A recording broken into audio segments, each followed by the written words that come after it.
So we're looking forward to the challenge. প্রথমবারের মতো বাংলাদেশ টি-20 বিশ্বকাপের সুপার 8-এ খেলার যোগ্যতা অর্জন করেছে। সুপার 8-এ প্রথমেই টাইগারদের প্রতিপক্ষ শক্তিশালী অস্ট্রেলিয়া। ম্যাচ পূর্ববর্তী প্রেস কনফারেন্সে এসে মিচেল মার্শ বলেন, তারা বাংলাদেশকে চ্যালেঞ্জ জানাতে প্রস্তুত। So we're looking forward to the challenge. কন্ডিশনের কথা মাথায় রেখে মার্শ বলেন, এমন পরিস্থিতিতে বাংলাদেশ একটি শক্তিশালী দল, কিন্তু তারকায় ঠাসা অস্ট্রেলিয়ার দলকে কি আদৌ কোনো চ্যালেঞ্জ জানাতে পারবে বাংলাদেশ? পারলেও মুস্তাফিজ, সাকিব, হৃদয়রা কতটাই বা চ্যালেঞ্জিং হবে ওয়ার্নার, মার্শদের জন্য, সেটা এখন দেখার অপেক্ষা।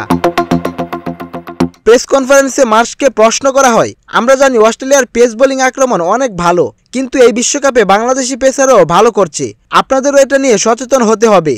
তো খেলার ঠিক আগে বাংলাদেশি পেসারদের নিয়ে আপনার মতামতটা কি? উত্তরে মার্শ বলেন, ঠিক আছে, তাদের অনেক অভিজ্ঞতা আছে, দলে কয়েকজন তরুণ আছে এবং তারা একটি ভালো দল, তাদের সুপার 8 নিশ্চিত করার এটিই হচ্ছে কারণ, সুতরাং আমরা চ্যালেঞ্জ জানাতে উন্মুখ। Well, they've got a lot of experience, a few young guys, and they're a good team, and there's a reason they've made the Super 8s, so we're looking forward to the challenge. Australia বাংলাদেশকে সম্মান করে চ্যালেঞ্জের বার্তা ছুড়ে দিয়েছেন, কিন্তু প্রশ্ন হচ্ছে বাংলাদেশ কি আদৌ সেই চ্যালেঞ্জ গ্রহণ করতে পারবে? স্টার্ক, কামিন্স এবং হ্যাজেলউডকে নিয়ে গড়া অস্ট্রেলিয়ার পেস ইউনিটের সামনে লিটন শান্তদের দিতে হবে অগ্নি পরীক্ষা। সেই জায়গাতেই ভাবার আগেই বাংলাদেশের আশার আলো নিভে যায়, কেননা টুর্নামেন্টের শুরু থেকে বাংলাদেশের টপ অর্ডাররা চরমভাবে ব্যর্থতার পরিচয় দিয়ে যাচ্ছেন।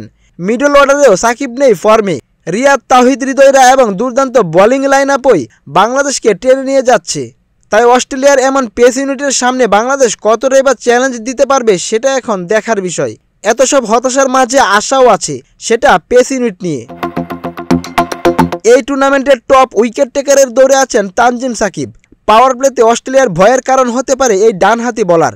তার অ্যাগ্রেশন যেমন দলকে বাড়তি মাত্রা এনে দেয়, তেমনি অস্ট্রেলিয়াকেও চোখে চোখ রেখে বল করতে পারে সাকিব।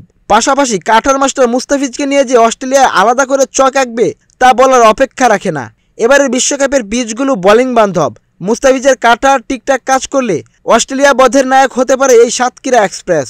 তাসকিন আহমেদও হতে পারে অস্ট্রেলিয়া ব্যাটারদের চিন্তার কারণ, তার পেসে কুপকাত হতে পারে ওয়ার্নার, মার্শরা। তাই অস্ট্রেলিয়াকে চ্যালেঞ্জ জানাতে পারে বাংলাদেশের পেস ইউনিট ও এই বিশ্বকাপে জ্বলে ওঠা অন্যতম লেগ স্পিনার রিশাদ। ব্যর্থতার বৃত্তে ঘুরপাক খাওয়া লিটন শান্তদের হয়তো ধুঁকতে হবে Starc, হ্যাজেলউডদের বাউন্সারে। Well, they've got a lot of experience, a few young guys, and they're a good team, and there's a reason they've made the Super 8s, so we're looking forward to the challenge. Oh, look, I've thoroughly enjoyed it. As I've said multiple times, feel very lucky with the group that we've got, the amount of experience we've got within our team, and also our staff. We've got an incredible group of staff that help us prepare as best we can, and that certainly makes my job a lot easier.